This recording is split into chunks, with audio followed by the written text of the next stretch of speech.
April Fools, fellow armchair Imagineers. Tiki here. And Blue Dragon 5. And welcome to an event many years in the making because Tiki just has to keep messing it up. We're finally going to get to the Trickster from The Flash 1990. We're going to recap Mark Hamill's first appearance as the Trickster. Now, Dragon, this is a legacy character that Mark Hamill has carried over from the 1990 Flash into the modern day Flash show. You want to give the folks at home some context and kind of like recount what we've already talked about with Hamill's Trickster run? Sure, just to keep it simple. So, folks, of course, many of us know Mark Hamill for his DC work. Outside of the Star Wars work, like for me, of course, my introduction to Mark Hamill was his portrayal of the Joker in the animated series, like I think a lot of us, especially the 90s generation. So, of course, you're probably wondering, how did Mark Hamill end up being the Joker? Well, of course, he went out for it. He was a huge comics fan. Of course, he's wanted, like, to be like, Clayface or somebody, in terms of, like, that's what he was thinking of for the show. But, they were eyeing him for the Joker. And the reason they were eyeing him for the Joker is that he kind of auditioned without even knowing it, because basically a year before, because they're making Batman in 91, it comes out in 92. So a year beforehand, Mark Hamill, being the comics fan that he is, and of course, with the big carte blanche that he has because of Luke Skywalker of it all, he's the Trickster. He's the Trickster in live action, which is a really big deal. Of course, it's like for this show, the Flash very much was kind of in the kind of the 50s Superman of it all, where the idea is that they have these comic book shows, but they're comic book shows that have like 40s gangsters and guys in suits, like no superheroes, no comic book villains. Like logically, hey Superman, why don't we have Superman go up against somebody other than Lex Luthor, like a Bizarro Superman?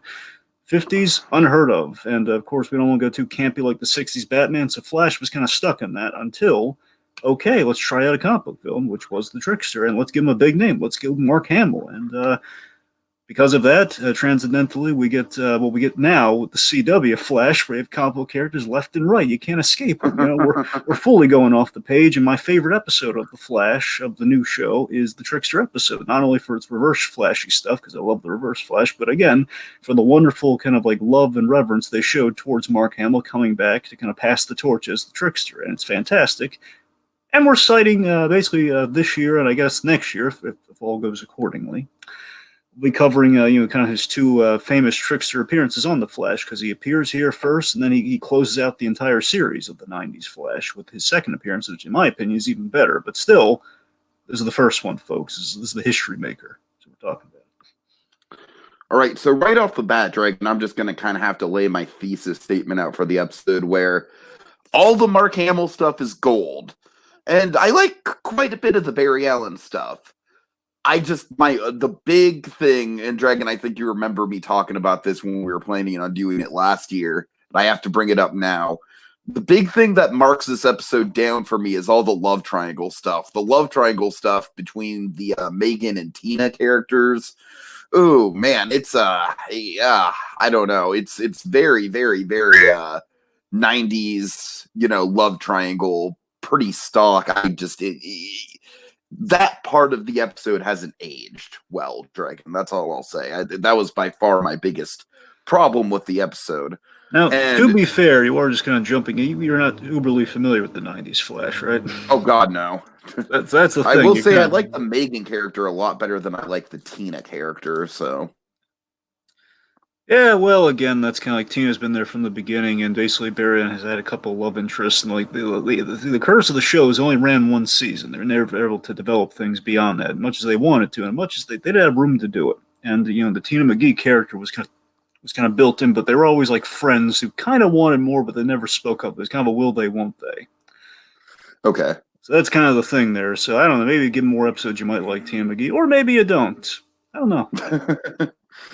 I'm just saying, like, if I had to ship these, is every episode such a love triangle, Dragon?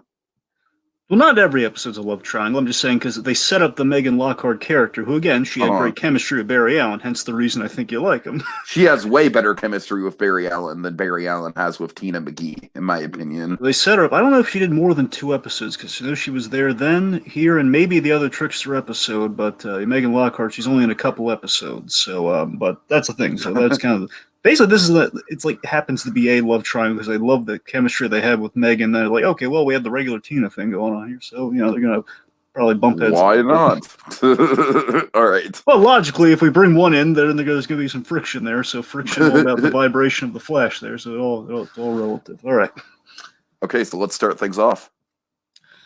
Okay, so Megan Lockhart, of course, played by the wonderful Joyce Heiser, sorry. Anyway, so Megan Lockhart, who, by the way, was a private detective, and her whole thing, Tika, just so you know, she was a private detective hired by a corrupt, I believe a corrupt mayor or a corrupt DA, sorry. Basically hired to find out who the Flash was, and basically so the DA could blackmail the Flash into doing some bad stuff. That was the whole point. And she kind of say, "Oh God, that's a horrible thing. I like this guy." She turns on her employer, and they become buddies, and a little bit more. So that's pretty much kind of Megan's backstory in the one other episode she has. So point being, Gotcha. She likes the Flash, and she moved away, and now she moved on to other things. And this is like they haven't seen each other since that episode, so you're all good there. So really haven't missed much outside of that. So Megan's back in our story now. She calls Barry, her old buddy, for help because she's at Willow Haven. Very urgent call. Barry, I need help at Willow Haven. Of course, as she's saying this, random magician just kind of breaks the windshield. Very terrifying. Hello. Meanwhile, what is Barry doing, you may wonder, while he's getting this message? Well, what's he doing, Tiki? He's sitting down to watch the Philadelphia story. Yes, with Tina McGee. And again, pretty much you look at the Flash now. Flash is with his Star Labs buddies doing a lot of stuff. And essentially, Tina McGee was a one-man Star Labs team. That's essentially what her role was. She okay, I can wrap my head around that. Like Star Labs was a smaller company in the '90s show, and she founded it. Like she was like the Harrison Wells along with like Cisco and Caitlin Snow. She was like all of them all rolled up into one. Gotcha. Yeah. Gotcha. Anyway, all right. So they're arguing how action-packed Philadelphia story is, and this is the one line I liked from Tina, where she was like, "Oh well, it depends on what you consider action-packed. Philadelphia story has heart-throbbing emotions and high stakes." And again, the sell here, and the parallel of the episode, I guess, of the whole love triangle of it all is that it's a girl caught between two lovers, very much parallels Barry Allen with his own love triangle. So again, of all the choices of film, maybe she's trying to tell him something. I don't know. Anyway, so that Barry's just like, look, I just hope there's a cartoon with it. Yes, he does. Of course, Barry Allen comes from a family of cops in the '90s show, which again was something for the show before it was something for the comics. They made a few changes, by all means, cool. So, anyways, like he and his family, because they're all cops, they love westerns, so that's why he's really into kind of the rom-com role, or just kind of the romance film. So Barry's checking his messages beforehand. He's saying, "Oh God, they called in the office. I'm trying to kind of hunker down with Tina McGee for the night, like I promised." So anyway, he checks the messages, and it's the urgent message from Megan Lockhart. So this is the constant thing they had to do because again, they couldn't have him be like just kind of the Flash with no strings attached because otherwise there's no show if he can solve everything within like the blink of an eye. So constantly through Tina McGee, kind of our lab tech of the whole show, she basically points out like how his speed is a little untested in each kind of life-saving scenario here. So Barry risked fatigue, and I love he just kind of pulls the rug out from under here. Yes, I know. I'm risking fatigue, dehydration. Tell me what I don't know, Tina. Exactly. If he travels 150 miles per hour, like an untested speed that fast. I think the idea is he got better as it went on, kind of like the modern day Flash. So it's again, we're seeing the building blocks of the shows here, folks. It's kind of what we're laying out here. Anyway, so he takes the risk, leaves Tina with Earl the dog, which he was a runner throughout the series, as you can probably imagine. Earl the dog. Well, I guess it's you and me, L. Popcorn. Yep. And of course, Kevin Smith, of course, having been on The Flash and having directed, he pointed out when you shoot a Flash show, especially nowadays, use something called a zoop.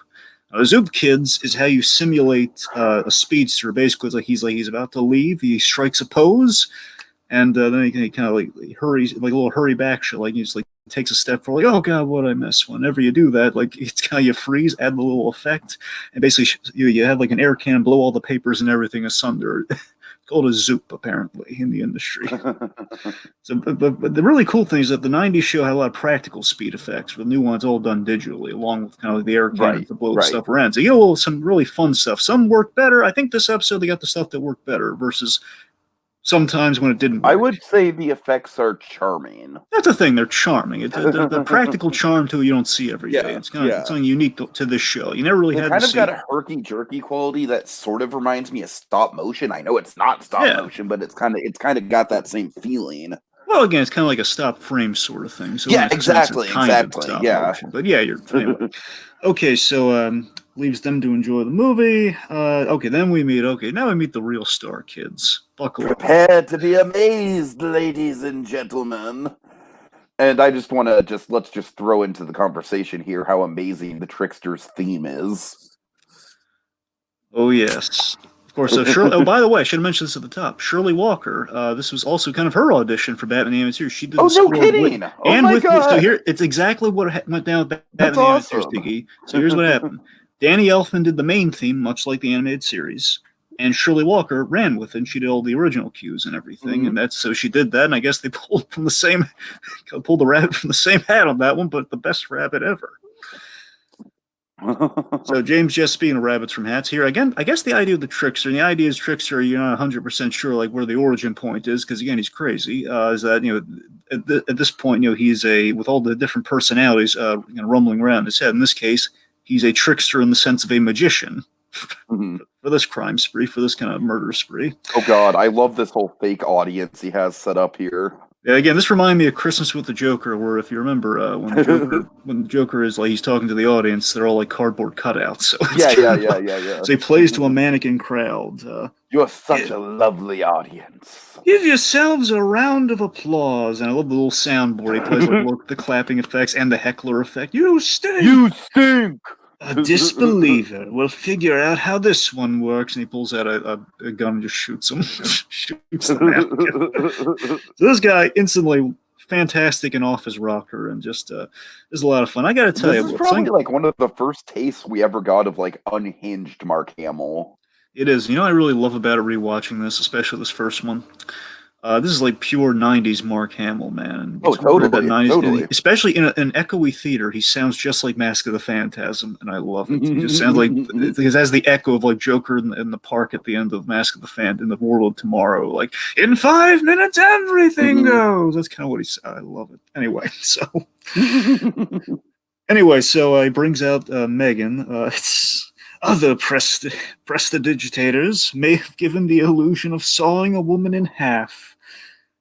But there's no substitute for the real thing. And oh God, this is crazy. He pulls out a chainsaw about the slicer in twain. And he demonstrates this with a chainsaw and on a mannequin, first of all. Just cuts the mannequin's head off. Oh yeah. So then we have just this crazy conversation. I love this. This just shows it sets a perfect tone. Darling, you're acting like we haven't done this 1,000 times before. Just so much. Again, just trying to rationalize it, like she's in on the act, obviously hostage. Has no idea what's going on here. It's like, I'll go to hell. Like, hey, this is a family show. Yeah, and I'm sorry, Dragon. I'm kind of skipping through the intro here because we had the cold open like right as the Trickster was going for the chainsaw, right? Yeah. Yeah, okay. Basically, it's yeah. Okay. Anyways, basically, I do love the back and forth that the Trickster has with Megan, where he's just like he's so totally convinced that she's in on it, and then of course by the end of the episode he's going to be convinced that he's the Flash, and it's just ridiculous. Like this guy is totally just off his rocker, and I love it. Oh yeah. So let's see. So then after the little crazy conversation, basically he's about, and again the score is fantastic. Obviously the Trickster's theme, and just they always have like great themes within the show. And of course the Trickster getting his da da da da da. Again, little Joker-esque if you really look at it from Batman. Yeah, it's a little bit DNA of it's there. Yeah. Anyway, it's like Mark Hamill brought the hat, the kind of the X factor within the score that Shirley Walker earlier had worked up for Batman. It's like, okay, a little Mark Hamill's theme we worked out in the Flash, bingo. Okay, so Flash saves the day, and again, there's fun little speed effects here as he runs so fast he knocks the audience of mannequins over. Again, fun little I like that effect. Yeah. See, the key to any good effect is when it interacts with something else. That's the key to sell the effect. Totally. It's like the Who Framed Roger Rabbit factor. Exactly. So, okay, so let's see. He basically moves her out of the way from the chainsaw and unties her and everything. Thanks, Red. And again, a really good dynamic on those two. Again, her knowing who he is and everything. It's like, oh, thanks, Red. I needed that. This is my show. And again, the ego of the performer comes out. This is my show. And then Flash he's charging out with the chainsaw. Flash dodges the chainsaw. Disappearing. I gotta learn how to do that. So Flash is basically after he dodges the chainsaw that he gets lodged into a mannequin. It's the Flash punches Jesse. Thanks to Megan, kind of coming in for the assist. Trickster falls into the box, to be sawed in half essentially. Falls into the box and he gets tied up by the Flash. I've mastered all of Houdini's tricks. Put a sock. She literally puts a sock in it. And again, Dragon, I love the herky-jerky, photo stop motion of it all when the Flash is tying the box up. He ties it up with literally, a nice bow, right? Yeah, he uses, a little tassel of the giant curtains. Right. So it's pretty. He ties it up pretty, folks. Anyway, so basically, we'll little expo dump here. We learned that what Megan's been doing in her off time here. We learned that this essentially was a repo job gone sideways when essentially the person she was repoing decided to repo her, essentially chase her down. And then we have this great line kind of says it all here. Name's James Jesse, like Jesse James, only backwards and more twisted. Really good. Such a great name for a Mark Hamill villain. It is. It fits so well. All right, let's see. So the state troopers come by, they arrest James Jesse, and then we get some really menacing X-Men. I really think this is important to hit for kind of the moral of the whole episode here. That again, as much fun as you may be having with this Mark Hamill Trickster character, there is an edge and there is a menace that you should never forget. And that's kind of what we have exposit here. That the guy's got more personalities than a variety show. I love that line. and he's wanted for murder in five states, 6 states, and she didn't stop me. It was the Flash. Because, by the way, in this show, the Flash is kind of in that whole almost like a Batman sort of myth thing, but also right. Yeah. You got to remember, Tiki, this is a year after '89, so obviously there's a lot of Batman influence on this. Of course. Yeah. All right. Of course. Yeah. If you're the Flash, and I'm Bugs Bunny, and again, a little foreshadow there for the whole Trickster, if he's the Flash, and I don't know. And the Looney Tunes. So the officers are kind of assuring her if she needs any help. She says she's fine. But then, oh man, this is the creepiest Hamill performance in the whole episode, I think, Dragon. Just Hamill from the backseat of the car, just Megan, you've won my heart. You're aggressive, persistent, tough. Everything I admire in a woman. You hear me? I love you. You gotta believe me. I love you. So this obviously we're setting the bar here for crazy, but also a bad omen for Megan later in the episode. That is just not good at all. Yeah. I love how she gives a chill when the Flash walks up. Oh, you cold? Nope, just eked out. So let's see. So of course Barry's saying again, this is the kind of thing we always have to set back our super powerful character here. And again, I do like that the idea is the Flash constantly has to eat for his metabolism. So this is still a solid thing the Flash always has to contend with. So basically, the hyperspeed really took it out of him, kind of going that fast, and kind of stopping on a dime like that in a pinch without really kind of planning it out or building his way up to it. So his hyperspeed took it out of him, and he needs a ride. And of course, well, first he needs to change because right now he can't be going around the red suit, or else he's going to have to ride in the trunk or something. So he changes into kind of again. This is also a thing in the show too. A lot of '90s fashion that did not age well. Right now he's kind of dressed like Magnum PI essentially. Well, this is basically the 80s creeping into the early 90s here. Let's be real. This is even 90s fashion. It's every suit Barry Allen owns in this show is baggy. Let's be honest. Anytime he's wearing a suit, anytime anyone's wearing a suit jacket, it's going to be baggy. Also, Dragon, his stomach is like a black hole. It's called a snack hole. Yeah. Just throwing that out there for the metabolism thing anyways. Anyway, so of course she says, okay, well look, we'll stop by the Moo and Brew for an all-you-can-eat $4.99 special. All All right, let's see. So basically, they return back to Barry's apartment, and they return after after a fun drive, probably bantering again, kind of getting making up for old times' sake, all that sort of stuff, to a sleeping Tina McGee. And by the way, I don't know if I mentioned this to you. Well, way back in the first season, so you may have seen this. Tina McGee was also in the Flash show. She was a friend of Harrison Wells. Like she was the whole tachyon device lady. Yeah, I think I vaguely remember her. Yeah. Essentially, same character. She runs Mercury Labs, and Tina McGee is the same character. Just it's funny. Anyway. Okay, so let's see. So without Barry, I'd be beside myself right now, says Megan. Of course, inferring, I would have been cut into pieces. I would have been literally beside myself. Quite funny. Uh-huh. So basically, long story short, Tina gets looped in that Megan knows that he's the Flash, which again kind of takes her off her game here. She's a little hurt by it. It's like, wait, she knows, and I knew as well. Like, what's the deal here? See, this show actually did a good job at keeping the Flash a secret versus in the Flash show, much as I love it. Oh, man. Telling everybody who he is.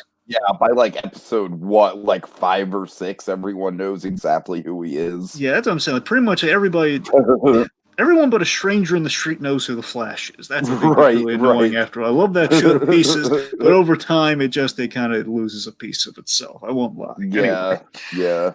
First 2 seasons, folks. Those are the ones to watch. Anyway, so point being, Tina's looped into this. Let's see. So, Tina tries to book Megan a hotel. Says, okay, let's book you in a hotel for the night. Oh, quite a nice place. Of course, Barry insists that she stays with him, which obviously, the two of them have history. They have chemistry, and this bothers Tina a great deal, but she'll never let on. I mean, my whole thing here is it kind of makes Barry look like a little bit of an ass. A little bit. But again, as far as he's concerned, they're friends. And again, that's kind of the thing. Like they acknowledge the friendship, so it's kind of on Tina, but it's also this whole love triangle thing. It's not intriguing. It's just kind of cringy. Yeah. Again, you're not wrong.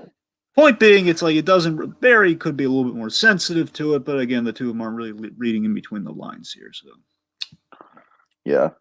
Okay, so let's see. So it's time then. Of course, it's time for bed. As we get the chemistry between Megan and Barry here. It's like, oh, time for bed, and of course he insists, being the Boy Scout that he is, he insists that she take the bed because he doesn't want the Scouts taking his merit badges back or his suit. Mm-hmm. Of course, later, after some high-speed tossing and turning, we've all been there. Oh, I can totally relate to that. Things begin to get hot and heavy for the Flash, and And this is what I'm saying, Dragon. This whole bit where he meets her at the top of the stairs, we could meet halfway. He runs right up to her like that. That's great chemistry, man. It is. That's a well written scene of connection right there. Absolutely. All right. Okay. So back to the real star. Oh God. Let's be honest here. Let's be honest. I mean, the guy playing Barry Allen, he seems fine enough, and like I said, him and Megan have good chemistry with each other. But we're here for the Hamill, man. We're here for the Hamill. We are, but again, John Wesley Shipp, wonderful actor. I love that we got him in the new Flash as Barry's dad, and basically, some other versions of the Flash and other Earths. And again, I won't spoil it for any who haven't seen it. He had a fantastic. It was worked fantastically. He was the best part of the crisis thing they did. That was a disaster. Oh, really? He was the best element of it. All right. Okay, fair enough. Okay.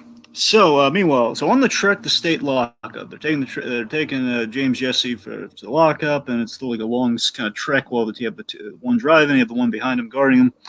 James Jesse, he's obsessed with the Flash now, and he wants another crack at him for stealing the only woman he ever loved. The only woman I've ever loved. And of course, as the other guard points out, well, that's because you killed the other 12 women you only ever loved. Right. God. All right, so basically now James Jesse has this new diluted mission to save Megan from the Flash, from that fiendish Flash. So he picks the lock, being a magician, not a stretch. Picks the lock. Then, very darkly, shoots the driver and the guard and escapes. He kills him, and of course, we have a little future nod to Heath Ledger. One could say, is, "Move over, I want to drive." Right.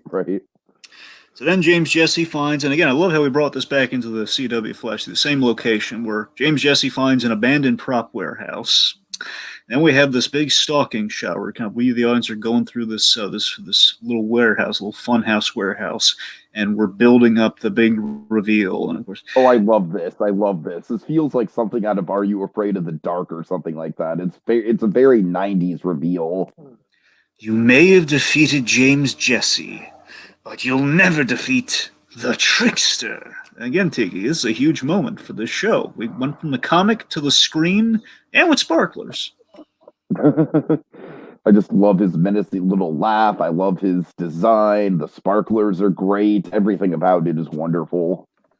Yeah. All right. So let's see. So then we basically we recap in a line we recap what happened with Megan. More relationship drama. Yay! Because that's what we want to talk about. I'm sorry, Dragon. I'm just trying to make this relationship stuff as fun as I can. Okay, so basically, Megan references the whole basically she fills in the blank of what happened to her since last time. You know, she's moved to LA now for repo work, basically for the thrill of it all. You can see obviously these two kids are head over heels for each other, no question. So then Julio Mendez enters the fray, and he essentially is the Cisco fill-in. I kind of figured. But he works as a forensic scientist with Barry at the day job, so he doesn't know who he is or anything. That's the difference. Point being, he's very much kind of the Cisco fill-in. He's an original character for the show, I'm pretty sure. And you know what? This guy is my favorite character besides Hamill in the whole episode, Dragon, because he's the only one who's calling Barry on his shit. Yep. that is kind of his role, though. He's kind of the average Joe. Whenever Barry's going through stuff, he kind of lays it on. He kind of lays it out for him. He has a really good episode in the show where there's a case where a guy's going to be is basically on death row, and he's trying to get him free before the clock runs out and needs to flash himself. It's a good episode for this guy. Anyway, so Julio Mendez basically drops by not only for the relationship stuff, but also drop a major plot point about the policeman's ball. Of course, they're invited to because they work with the police. Mm-hmm.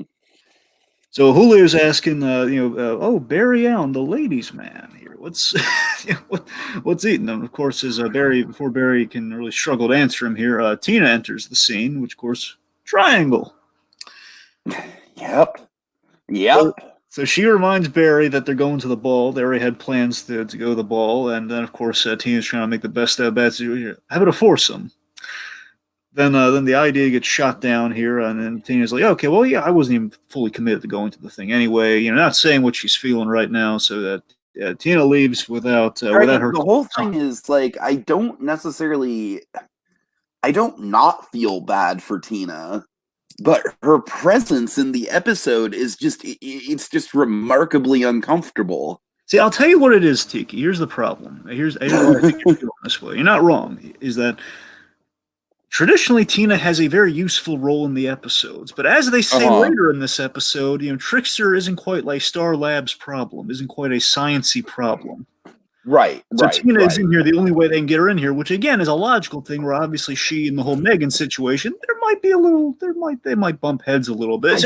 I'm just saying, if I were personally writing the episode, I just wouldn't have Tina in it. That's the thing. That's what I'm saying. It's like, unfortunately, this is a gimme episode for, and it doesn't reflect well on her if you know nothing about the show. That's the problem. Exactly, and I am totally in the camp of knowing nothing about the show. So sorry about that. It's all good. It's all good.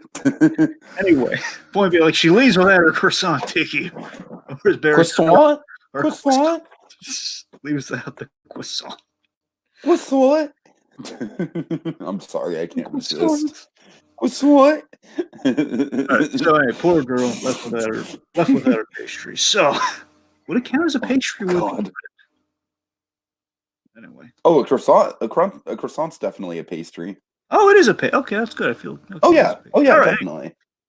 I feel reassured. Okay, so CCPD. Okay, these guys, I wonder how you felt with these guys. These guys are a running gag throughout the whole series. I like these guys. These guys are people I can get behind. We have Bellows and Murphy. Now, fun fact, Tegan, this is a big connect to the other Trickster episode. So Bellows is the mayor, in the same actor and everything, same name, Tony Bellows. Anthony Bellows is the mayor in the other Flash episode, in the other Flash series. And it's like the whole, when the Trickster crashes, the big benefit for the mayor. It says, Mayor Anthony Bellows. When he shouts, he doesn't just shout, he bellows. That whole thing. So it's this guy.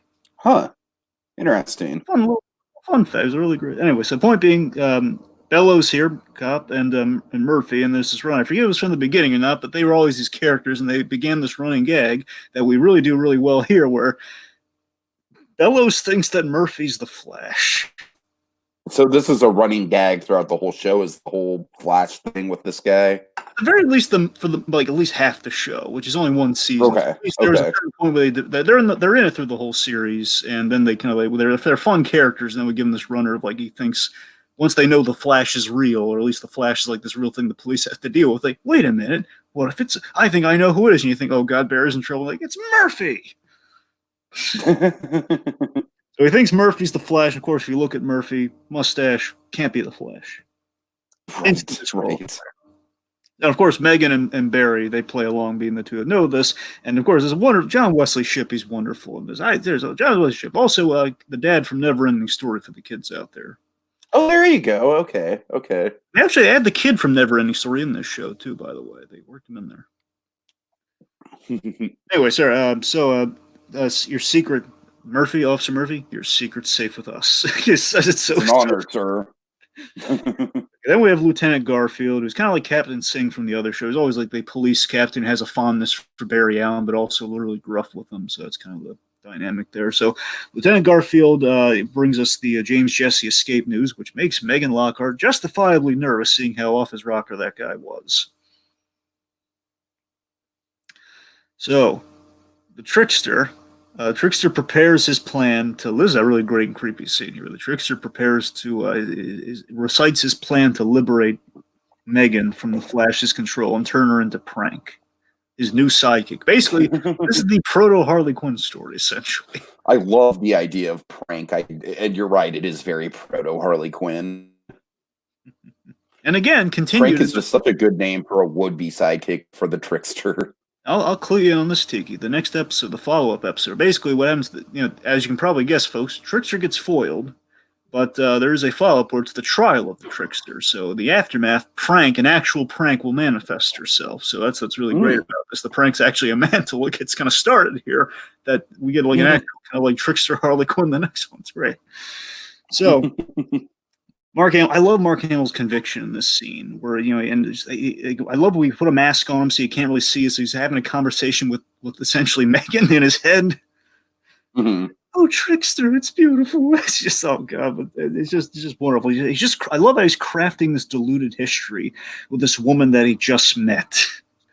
Putting on the female voice and then on the whole 9 yards as he puts the finishing touches on one of my favorites, the Trickster mobile. And the theme begins here. Oh God, the theme. Great.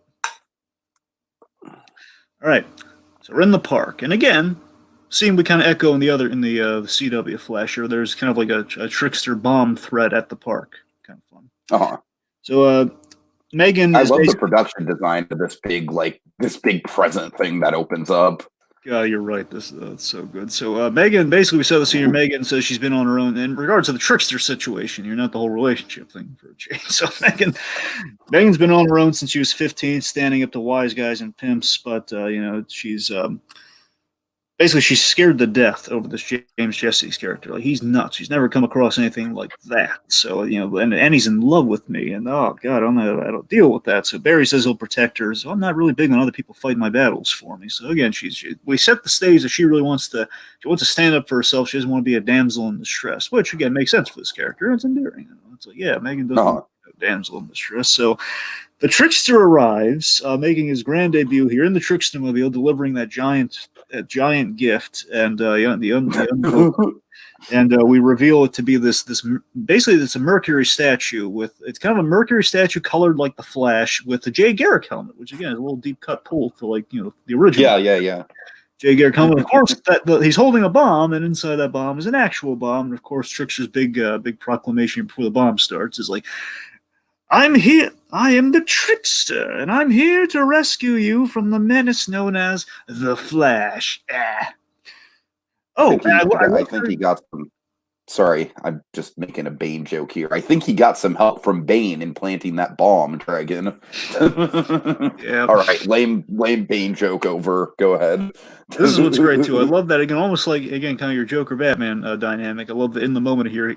throughout this whole plan of like I'm going to save the woman from my new hated enemy, he's becoming more enamored with the enemy than the girl throughout the course of this. Which totally. It's very much like it's sort of becoming like a Batman Joker relationship as the episode goes on, a little bit like a very proto version of what we'll see in the animated series. But what's great, and you know what? That is the fascinating thing about this episode is that a lot of this episode really is kind of like stepping stones towards getting to the animated series. Mm-hmm. And it's not even anything Batman related. You're absolutely correct. And what's even great about this too is like the one little difference between the two is that the Trickster, it's completely all in the guy's head. Like the Flash isn't really seeing him as an arch rival. It's just like, I'm his arch rival now. Forget Reverse Flash or Captain Cold. None of those guys. I'm the arch enemy. So, but yeah, this is, and of course, like in the moment there, you can tell there's this wonderful beat that Mark Hamill does where he forgets, like the Flash. Oh, and just like, oh, and the darling of my heart from his fiendish affections. And he begins the trick. he laughs and he drives off, and of course, and now they're putting it together. I know that voice. That's James Jesse. So then we reveal the bomb fuse going off here. We have these kids because, oh my god, look, giant statue, and kind of this clownish guy just kind of walked by before clowns were scary. It drives off, and then these kids are going to be goners. Thankfully, Flash swoops in, saves some kids. I'm 100% behind that. Saves the day. This is totally like a Maguire Spider-Man move. Yep. What did we learn, kids? What did we learn, kids? Don't play in the street. Thank you, Mr. Spider-Man. That whole thing. Thanks, Mr. Spider-Man. I don't care what anyone says. That was a cute bit, man. I like that. I love that bit. People have a problem with that bit. I don't know, just in general, like the whole, like, kind of stopping for a little PSA moment. I mean, how do you not love that, though? Anyway. Well, it's the same thing that I like about the stupid, like, Adam West crossing the street PSA. It's like, I think it's meant to be cheesy. Anyways. Anyway. I didn't know people had a problem with that bit. I'm just saying in general, the whole, like, the Raimi extras of it all, but it doesn't. Yeah. Okay, so, getting back on point here, other red-suited characters. So, Megan fills in Lieutenant Garfield that, okay, James Jesse is the guy I had problems with, and now we now know James Jesse and Trickster are one and the same. The FBI says, of course, this is a very important setup here. The FBI are the ones who've cultivated the file on James Jesse. So the point being, they would be involved in this case, and they say that James Jesse is a role player, a doctor, lawyer, magician. Again, the fact that he plays multiple roles also set up for a thing later in the plot. Mm-hmm. Now, again, this is a big thing here. Again, a little Batman parallel, if you will, where this costume clown's running rampant, and basically Garfield points out that the Flash is drawing him out of the woodworks now. So again, what's the other really great thing about this episode? It's not just like a hackney, like, hey, let's give Flash a costume character. It's like, yes, it's a bit of that, and that's fine. But the other more important half is theme of escalation. And classically, with the Flash's rogues, they all get together to specifically take out the Flash, not because they want to, because they have to, so they can get away with all the crimes. So again, they're dressing up out of necessity. They're becoming super criminals out of necessity to stop the Flash. Escalation. Well, Batman Begins something there for you, kids. And again, this affects Barry. Barry's feeling bad about himself. He's, oh God, what if he's right? The rise in all the themed crimes, which is true in the show, all these sci-fi crimes. It's a very Batman-esque dilemma. Yes. And now the costumes are in play, which again, Tiki, so you know, while the Trickster was the main full decked out, like off the page costume character, they were teeing up, like maybe if they got a second season, there'd be all costume heroes. Like they did Captain Cold as kind of like a mob guy with a freeze gun. And they did a little bit of Mirror Master. It wasn't full-on Mirror Master, but it had like a mirror gimmick. So it was a little bit of both, which is cool. And again, it's a big step forward for the Flash. And if they did a season 2, the plan was to team them all up, including the Trickster, which would have been amazing. So, point being, this is kind of what they're hinting at, and I guess they were kind of going in the grand scheme of things. So costumes now in play, and like beforehand, they kind of reference a few other episodes where, again, not off the page, but like the Trackman, the Ghost, Gideon, like all these kind of these other, like, sci-fi-ish kind of dilemmas for the Flash to go up against in the other episodes. He contemplates giving up for a second. Megan reassures him. And then Bellows comes in with the news that the Trickster's taking hostages. But don't worry. I'm sure Murphy's on the case. All right, so we go back to the costume shop. And I love this song that's playing. Well, no, he's singing the song, right? Yeah, they're all singing. Like my heart. Yeah. Love I'm song, just yeah. a prisoner for your love, ladies and gentlemen. So it's the Hexapop and novelty costume shop here, and this is kind of a great set too, where he's basically not buying, obviously robbing the place. Well, he's robbing, stealing Roman candles. He's basically stealing all things that are How much basically. are these Roman candles, kind sir? I'll gladly take them off your hands. Oh, this is great though. This is a classic thing with the Trickster. This is a fun thing with the Trickster. He constantly he uses just really novelty gag shops weapons. I mean, like the Joker has like kind of these themed weapons that are like actual working things, or the Trickster sometimes he just uses actual props, like okay, just literally Roman candles and whoopee cushions. That sometimes he'll like upgrade a little bit, like he'll put acid into a squirt gun, but that's it's about it. Where he's using itching powder, which is a classic itching powder, vanishing cream, perfect for an escape. Again, he's off his rocker. He thinks the vanishing cream's actually going to like make him disappear. Uses the X-ray specs and like on the woman's fraud. So then, now this is where it's great. This is we're hitting the menace of the Trickster, and this is where it's like the Joker kind of this is like the Joker audition for you here, where you establish the menace behind the charisma. No one's singing. You know what happens when we don't sing? You see this poor guy, this poor hostage who he hung. He hanged the hostage. Oh, it's so tragic, just because he didn't sing, and he's about to pop this next guy here, but before he does that, he's chatting up the hostage. Megan kind of enters from the back, and she draws the gun on the Trickster. What do you know about love? God, well, before that too, I love the bit where he's just saying, like, "Isn't that right? Tell me." Just chatting up the hostage. But he writes, "What do you know about love, honey bun?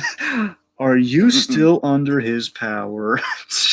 Mark Hamill. I just love Mark Hamill turning on kind of this vaguely 50s delivery voice. With all the cadence of like, did you forget to grab the milk tonight? That 50s cadence is wonderful. Right. And then we have this great fourth wall bit as the Flash enters. "Give it up, Jesse." And it's just like, "Do I have to kill him to prove my love?" So right before he kills a hostage, Flash saves said hostage, and it is my favorite line of the whole episode from the Trickster. I hate it when he does that.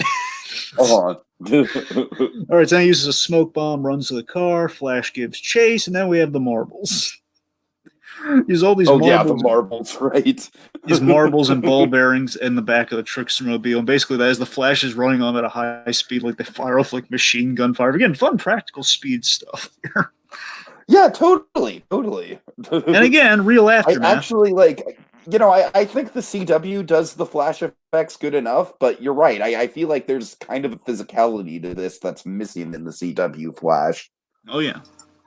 So, Flash, and again, the other thing this show had really going for it, again, we have to set our super fast character back a little bit. He tore his knee. He has fast healing, of course, which, of course, it's going to get mad at Jam. But again, he tore his knees. That means he can't go up. But you need an excuse. Why can't he just get up and go get Jesse? Well, he tore his knee. All right. But again, great line here from John Wesley Shipp to kind of close things out on the menace we just saw.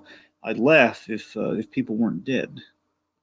Yeah. I'd laugh if he hadn't hurt people. It's kind of the marbles. Again, I love there's a sense of humor with the Flash, but also he's not losing the severity of the situation. This guy's a menace. He's killing people for a laugh. That's not right. Meanwhile, back at Star Labs. So Tina's patching the Flash up, basically seeing how if he actually tore his knee, which he has, but he'll be fine in a few hours because Flash.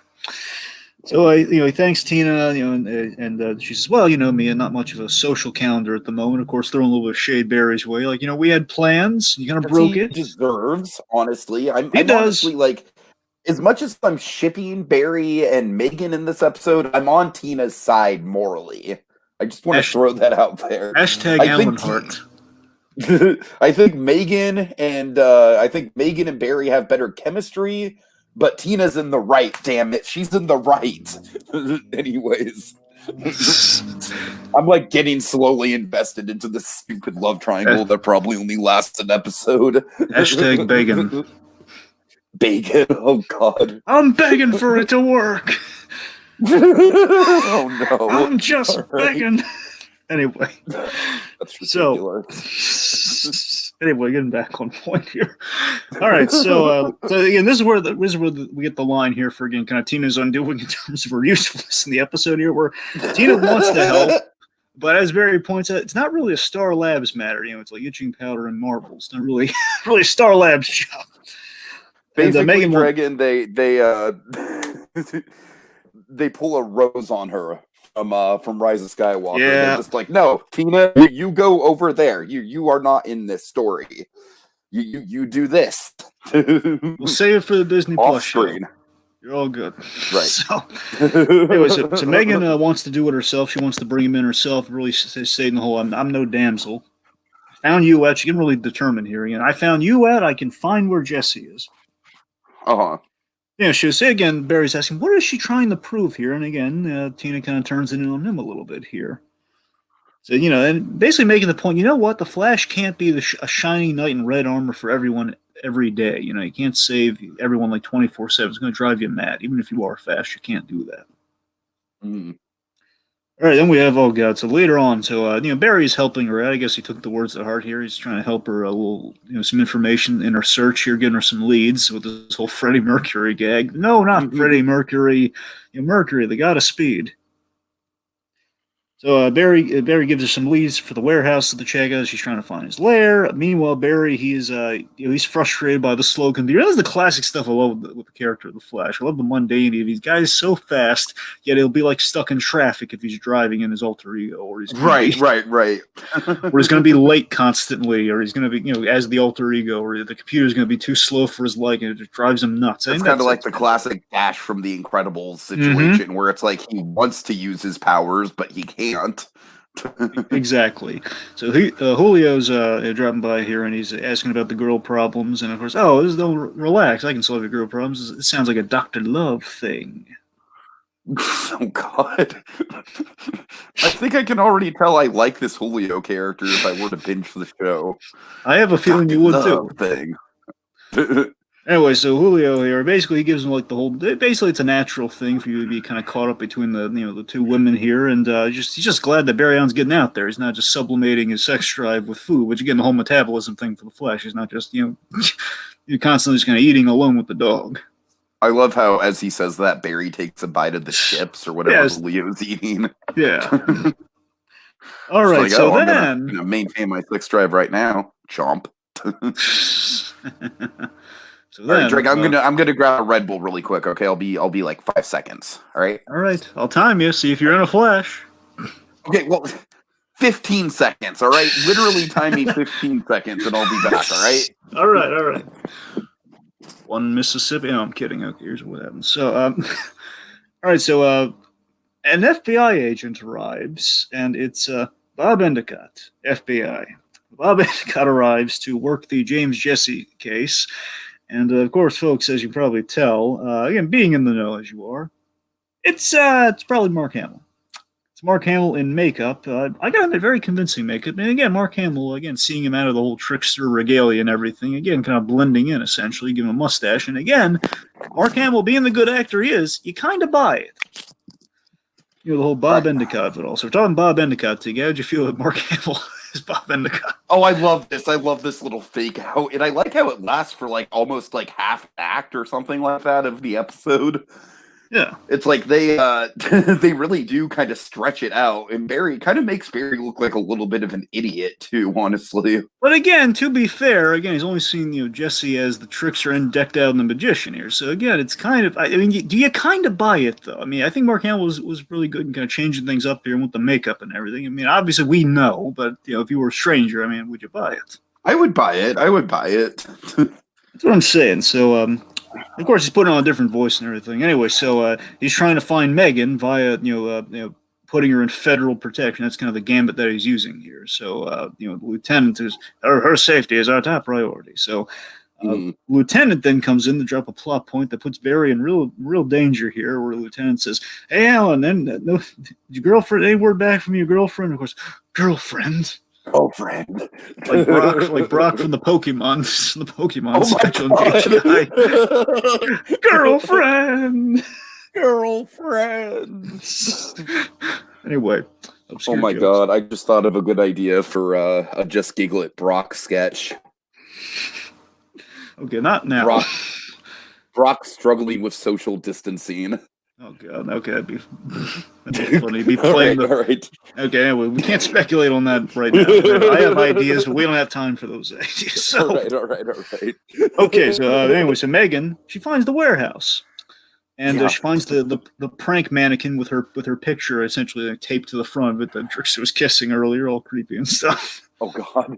So the Flash, let's see. So the Flash essentially he walks into a trap that the Trickster set up to distract the Flash. Mm-hmm. You base all these fireworks and everything, basically all the big Roman candles and everything, basically on an additional Trickster mobile. It's like going off and everything, and of course, the Flash just walks into it. And let's see, Bellows and Murphy are all importantly. Murph are on the scene, and he tells Murph to, okay, you go ahead, Murph. Change into the Flash essentially. And of course, as Murph gets interrupted mid-sentence, he essentially is snagged in a trap from the Trickster. He gets strung up and knocked out by a boxing glove. So mid-sentence, then the Flash appears to deal with this fireworks display. He says, "Don't worry, Murph. Your secret's safe with me, pal." And again, folks, this guy became the mayor. It's kind of what we're saying. Just to clarify, Dragon, this whole Murph being the Flash thing, it's like a running joke throughout the whole show. I mean, again, from whenever they started to the end of the show, yeah. Okay, that's great. I'm pretty sure, because given how this episode ends, I'm pretty sure they brought it back after this episode. I know for a number of episodes they had this whole running gag where he thinks he's the Flash. I know that much. I don't know if it's really... I'm pretty sure it goes on after this. The point being, it's a running gag that was for a number of episodes. Anyway, so let's see. So Flash puts out the fireworks, which reveals the Trickster mannequin, which says, and of course, part of the reason we're doing it today, just for a little synergy of it all here. April Fool, any time of the year. Yep.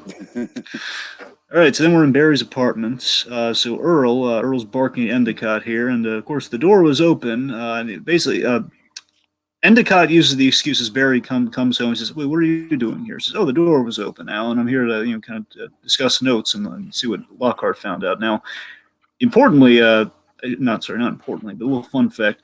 I believe the door actually was open, that he didn't actually need to break into. Because constantly in the show, he constantly leaves his door open. So I like to think he just left the door open yet again. So I think he's telling the truth there. Anyway, so we learn that Megan calls from the warehouse. So they're both heading to the warehouse now. And let's see. So then they show up. Megan draws her gun on Endicott as he chloroforms Barry, again, all part of the grand trap here, and then hits a button which basically confetti blast knocks out confetti blast Megan, and he punches her right in the face, man. Oh boy, like this guy's twisted for sure. He's punching out the woman he loves. Like, bam. First the Flash, and now this guy. How many rivals must I tolerate? We have the makeup reveal. He takes all the pieces off, which is pretty good makeup job for the time.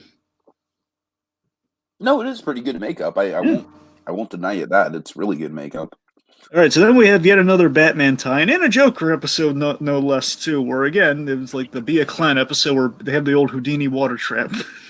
Yes, I kind of noticed that. So Barry is in the old Houdini death trap, and again, it was kind of great here, too, is we see the serial killer fantasy come to life here, where his fantasy was to put Megan Lockhart in that prank, kind of vague Harley Quinn outfit, and she's pranked. Right.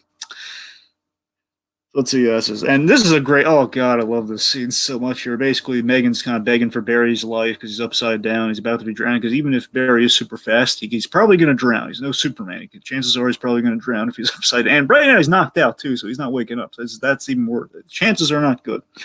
So there's only room for one, as my loyal and trusted sidekick, there's only room for one man in your life. And she's playing along as you do with crazy people. Okay, just let him go. You love me. It's you I love. He means nothing to me. I love you. He means nothing to me. Let's kill him. I love how nonchalant. Let's kill him. So he's turning in here. This is a fantastic act break, by the way. So again, this feels so much Batman the Animated Series in all the right ways here. Really, again, where he's turning. It's like Batman the Animated Series in live action for a spell, which is so remarkable. He's turning the dials. The chamber fills up with water, and Barry's lowered into a very Animated Series style during the act break. Barry, almost like a Norma Bates, like Norman. It's like Barry. God, it totally is. Yeah. So Trickster and Prank, they escape, leaving Barry to himself. He comes to, thank God, otherwise the show would be over. He comes to. Good 12-episode series, for folks. That's the end. Barry Allen suffered a tragic fate. You joke about that. Most shows, if they ended on a cliffhanger and the show didn't get picked up, which could have happened. Oh, God. All right, fair enough. Anyway. So, point being, Flash does a really cool thing that this show did really well practically. He vibrated free, which again is a classic thing the Flash can do. He vibrates free and he breaks through the glass out of his restraints. Let's see Houdini do that one. So Barry's out. He calls Tina, and he basically says his apartment is drying off and everything. He calls Tina for help. But again, not really, in the grand scheme of things, she didn't really help that much, let's be honest. It's like calls her for moral support and really to basically put a damper on the whole romantic triangle of it all here. They have a little mini heart-to-heart saying, I like Megan, Barry, but, it was just simpler before Megan. It's the two of us. I don't know. I can't bring myself to care about this stuff, Dragon. I can't. I'm sorry. Just take my word for it. She's much more compelling everywhere else. Okay, I believe you. It's really unfortunate.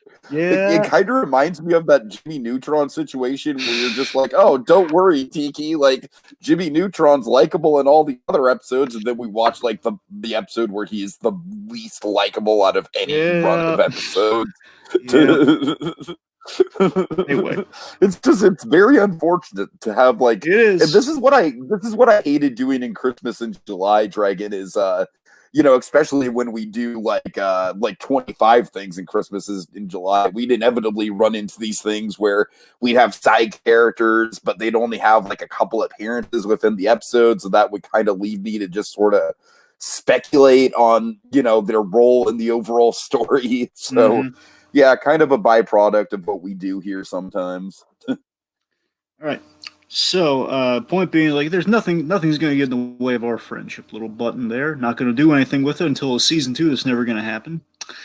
But, well, actually, to be fair, during that Crisis crossover, actually served as the finale for the 90s Flash, in a sense, which actually brought a really nice conclusion of those two characters. But again, nice. Not here. So, anyway, so that's going to get away our friendship. Jesse, I just wanted you to say it. So that's kind of like, well, that feels very mandated. Like, I just wanted you to say it. Okay, anyways. Yeah. All right, so Barry thinks, again, this is really the help that she's offering here. Now, like, well, we got to think logically. Then Barry gets okay, let's think illogically. So he thinks illogically like the Trickster, which basically is, okay, I'm going to do an ego play here to the Trickster, which Barry, Flash being the humble guy is, would never do. To lure him out, though, it's like he draws up like 100, like 1,000 quick flyers, which is great. Flash calling Trickster out for a brawl, and at the police ball, which of course is surrounded by cops, you have your backup. Pretty straightforward. At the Infantino Hotel. By the way, Infantino, huge nod to the man who created the Barry Allen Flash. Famed artist, Batman artist as well. He kind of brought the Adam West look into the comics of the whole way. He brought the yellow oval back into the comics for Batman. Nice. Well, I mean, Carmine Infantino, more important contribution, Flash, and I believe the Hal Jordan Green Lantern. I believe he was the Silver Age guy. Infantino was a big deal. Anyway, so we're at the Infantino Hotel, and right. Oh yeah, we have the callback to the whole well, I guess it's time for me to put on my bright. What did you say about my bright and shiny knight armor? That is a good callback. All right. So then we have a gag with Bellows here, where Bellows asking where he's looking for Murphy, and he's looking for Murph. Like, Murph, where are you? Any sign of Murph? And then Flash pops by, putting up the flyer, and speeds off. And then Murph comes out. This is ridiculous and fun. I love it. I don't know. This kind of stuff kind of makes me want to watch the show, honestly. Cranston's if the show has stuff like this pretty consistently, I'd honestly be pretty down for it. It's got stuff like this and a lot of really good guest stars. Bryan Cranston being one of the guest stars too, by the way. Nice. Anyway, So Murph shows up now, like complaining. Yeah, why didn't you find us? Hung upside down and everything. So basically, he's like, Murph, you don't have to. I love your plan. Your what plan? And they basically asking the follow up question. Basically, Murph's giving an explanation as to what happened, which just sounds really incredulous. Like, oh, no, Murph, you're just making up stuff now anyway. So Murph just can't win. So let's see. So then the trickster. Murph! I'm sorry, I had to do it once. I had to get the McConaughey in there, didn't you? I had to do it. I can't talk about a Murph character and not do it at least once. Father separated from his daughter in space, and you're going Murph, Murph. Anyways, I'm sorry. Go ahead. Anyway, so McConaughey's filmography. It's going to be a very long commentary once we get to that. Oh God. Anyway, getting back on point here. So let's see. So Trickster and Megan here. They're in the Trickster mobile. I always love the framing of the Trickster mobile. They do this in the second episode as well, where they bring back the Trickster mobile. My favorite thing about the Trickster mobile, the windshield is shaped like the Trickster's mask. Oh. So basically, anytime you look through it, it's literally it's fun. Anyway, little windshield mask thing. So, and basically, he's ranting about he's mythologizing himself in the Flash as if he were the reverse Flash, and I dig it here. The Flash fears and respects my power. That's why he wants the police for backup. And of course, like Megan saying, "I'm not pranking. This isn't some Saturday morning cartoon." She's right, because that's Batman the Animated Series and hasn't been created yet. So. Anyway, so his plan is, I'm going to kill the Flash and free you from his enslavement once and for all, and then we can celebrate our long-delayed and eagerly awaited honeymoon. And she just repulsed. Oh God! All right, so then we have the reporters here, and the reporters, of course, the police doing their costume ball and everything here. The reporters are asking the lieutenant about, why not promote. I love this. They're asking all about this Trickster affair, and the lieutenant doesn't want to entertain the Flash or anything. The lieutenant's very anti-Flash, you can probably tell. A little J. Jonah Jameson, as it were. And he said, why don't you promote something positive for a change? Like all the good, the fundraising we're doing for the police. And says, well, no, we're not going to do that, because why didn't you promote the real fight if you knew this was going to happen? Whose odds are you favoring for the real fight of the century at this policeman's ball?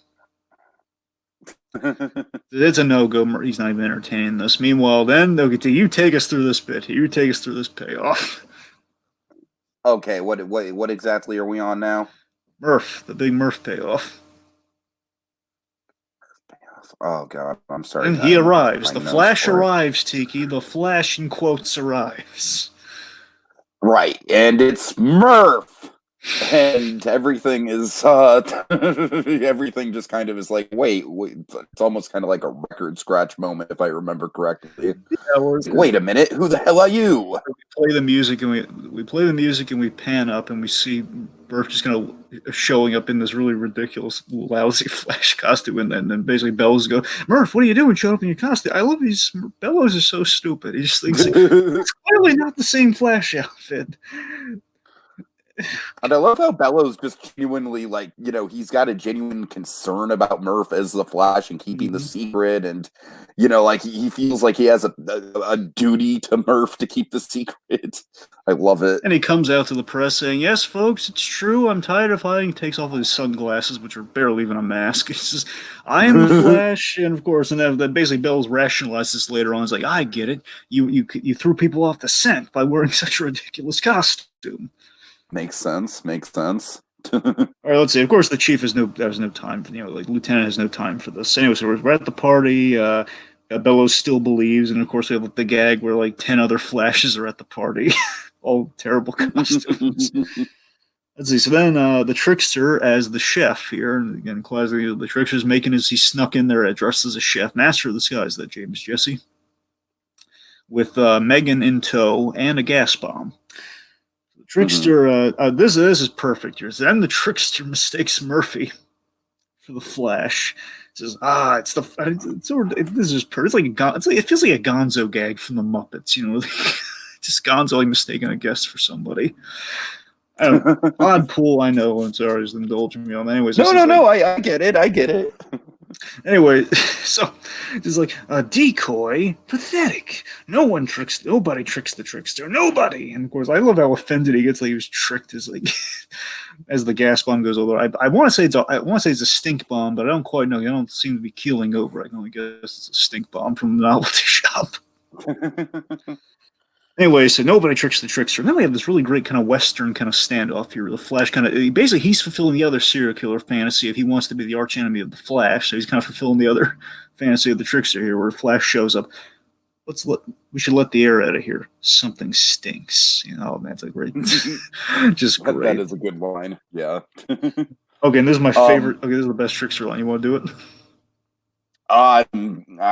We didn't pass up the whole bit where there's a bunch of different flashes, right? No, we did. We already passed it up. We already went through. Oh, we already passed it up? Okay, I'm sorry. I just want to mention again, I really like that bit. It is great. It's the 10 other flashes. Just like he's so proud of his originality, and then just the whole dance floor is like filled with like bad Flash costumes. But you know what? For my money, of all the bad Flash costumes, his is the best. I would agree to that. I would sign up. I mean, honestly, the sunglasses, while ridiculous as they are, they do look kind of fun. Full visor, kind of like Cyclops meets the Flash. Right. Anyway, so then we have good. So the trickster now, like with his chef out, basically he's now taking off the chef outfit and everything. He has this great bit. Of course, as a chef, he brought in kind of an additional weapon or two. In this case, I knew you were coming, so I baked a cake. I'm sorry, that and the whole, I hate it when he does it. My favorite trickster bits in the episode. Okay, I knew you were coming, so I baked a cake. Just says it once again. Such conviction, though. It's the magic of Hamill. So it explodes again. Not a lethal explosion, it explodes cake all over the place. And that's the wonderful truth about the character, Tiki, is that he can be menacing, he can be dangerous, but really a violent guy, though. He's more of just. He's like a less menacing version of the Joker, where he wants to kind of just pull practical jokes, hence the trickster of it all. At least that's the vibe that I got. He's just kind of like more fun-loving than anything else, but a menacing kind of fun-loving. Basically, he is. And there's a wonderful payoff, Tiki. In the Justice League animated show, the Justice League Unlimited, there's an episode all about the Flash, and it's wonderful. As the Rogues and everything, all of them team up, including the Trickster, who's basically rendered to look exactly like Mark Hamill from the Flash TV series, and voiced by Mark Hamill. And there is a wonderful statement on the character they make there, with the Flash showing a great deal of sympathy towards James Jesse, because essentially he's just mentally ill. And he doesn't really mean anyone any harm. This case is a little bit more lethal, mind you, but traditionally, Trickster, if let off the leash too long, people will hang a guy in a joke shop, mind you, or he'll slice a lady in half. But traditionally, again, all the stuff he does here, quite harmless, just like stink bombs and like, exploding cakes. Right, exactly. But if he's left out too long within his delusions, dangerous stuff can happen. Again, that's kind of the point of the character. He's a wannabe Joker, which again comes with its own dangerous connotations. So, anyway, so of course Mark Hamill doing his Rocky and Bullwinkle impression here. Oh my god, I love that. That might be my favorite line of the Trickster in that whole episode. And now here's something we think you'll really like. Nobody does like full on impression though, or is like yeah. You're right. He does go full June Foray. Don't know my own. And now here's something we think you'll really like. Oh god.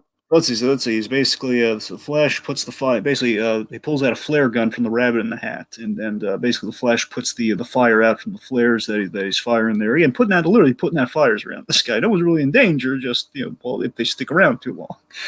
So then, this is the danger of the thing. Now there's some actual danger here. He takes Megan at knife point, using like the cake knife.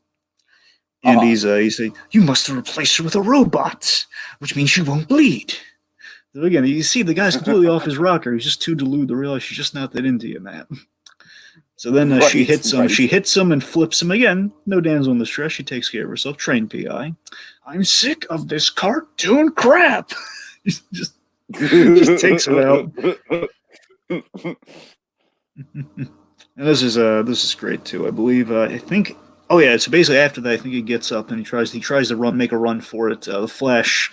Magic's never been my strong suit. He tosses all these candle holders like around, almost like a little prison, a little triangular prison for the guy, practically. But juggling is a snap. And of course, the idea is like the Trickster just tries to move, he gets knocked out by it, and then I believe like the Flash, basically just he gets knocked out by the candle holders that the Flash is like throwing at him, pummels him with candle holders, and he falls. And we play the Looney Tunes music as like little stars kind of go around his head, and that in score more than physically. That's all, folks. Trickster's arrested. Bellows says, Murph, it's up now. I saw you and the Flash in the room at the same time. And then Murph's just like, oh, come on. Well, he's now just egging him on. He says, well, you don't know. The Flash is so fast. Couldn't he be in two places at once? And again, I forget if this fully keeps him on the hook or not going forward. I can't remember, but I imagine right, it does. Right. All right, so then the Trickster, again, his multiple personalities take hold again with this little Flash. I like to think he overheard the Flash. I'm the Flash! Again, Batman Forever before Batman Forever happened. Right. I'm Batman. So, Barry and... I'm Luke Cage! I'm Luke Cage! Yeah, the cousin of that guy. So then we have Barry and Megan here. They're kind of looking forward here. There's a really nice moment here where Megan kind of puts in the perspective for him, where she says, maybe that lightning struck you to stop people like that. And again, the Flash series, the CW series, does play with this idea. Maybe the lightning chose you in some sense to take, kind of serve a purpose, to save the day. He's kind of noodling that around, but he's not sure about it. So then we get into the relationship of it all here. Megan, she likes Barry, but a year ago, had they asked her what would have happened if she would have stuck around, then one day she'd be gone. And she doesn't want to do that to somebody she cares about. But she'll write him from San Francisco. How often? Often enough to keep you interested. That's a good line. And you say goodbye at least, because they say goodbye romantically and so on and so forth. But first, yeah, sure, but first I got to change out of this Harley Quinn costume. And again, technically, it is like kind of a Harley Quinn costume. I don't know about you. Yeah, I don't know about you, but I like it, says Barry Allen. And this is, I'm in the market for a new sidekick, maybe Flashette. And then she's like, hits him off screen. Ow. That's all, folks. All right, and Dragon, after 2, maybe 3 years of trying to do this, we did it. And we got it done before midnight, so it's technically, we technically accomplished our goal. How do you feel? Do you want to go to Disneyland? Oh, wait, you can't. Well, now you've bummed us all out. Thanks for that. Well, I guess if we can get that PlayStation game, I guess we can go to Disneyland with some small stunts. Or if you have an Xbox One, you can play Kinect Adventures in the Magic Kingdom, which is pretty much a virtual Disneyland too. So, all right. So, final thoughts, Dragon. Final thoughts for me. Not only a great episode of '90s Flash, not the better one being the one that closes out the series, if you ask me. But not only a solid episode of '90s Flash, but a great showcase of Mark Hamill's acting abilities. Really is. I think this is what showed people, before we get animated Jokers, what kind of shows people the guy's got real chops. He's got a lot of love for the source material. He's not only is he doing right by it, but even if you didn't know that, the guy is bringing so much energy. He's bringing so much energy, so much diversity in what he can do. He's doing voices. He's very energetic. And, he's more than just Luke Skywalker. With this turn on the Trickster, again, the proto-Joker, as it were, for what he would go even more off the rails with in the best of ways. Hamill ushers in the idea, I think he really ushers in the idea of, let's not be too grounded in Fear the Rogues gallery going off the page. It really helps make the character if we show what he's going up against. And that's what this show did. It made it really interesting in kind of this initial one-shot, followed by a really excellent aftermath. This grand scheme, as I said, this gave them the confidence to kind of experiment with, like a Captain Cold and a Mirror Master, and if they went on, who knows? The episode, great statement on the Trickster in that it was, he's fun, but with a very pointed, dangerous edge if left unchecked for too long. It's charisma with a menace, and is an example of the Flash inspiring other super criminals, the other rogues that would be forthcoming, and definitely kind of giving you a fun hero and a villain dynamic to contend with. A lot of fun there. Good stuff. Escalation idea done right. All right, yeah, my final thoughts. It just, like I said, it isn't necessarily the best episode to just come into if you don't know who the hell Tina McGee is. In retrospect, and no. on it, And honestly, I feel like the love triangle stuff just in general has not really aged well. But you know what? Taking all that aside, I think that the Trickster stuff is a lot of fun, and honestly, I think all the stuff with the cops is even more fun. I can't get enough of that. So yeah, it's definitely a really enjoyable episode. I'm glad we finally got to it because, folks, I tell you, this thing was like our white whale. Like every time April 1st would come around, something bad would happen, and we wouldn't be able to get to it. So, alas, finally we have gotten to it, and yeah, that's about it. All right, Dragon, you want to take us out with one last Trickster line, just for old time's sake, just for good measure? Sure. Sure. I heard you were coming, so I baked you a cake. I am the Flash. I am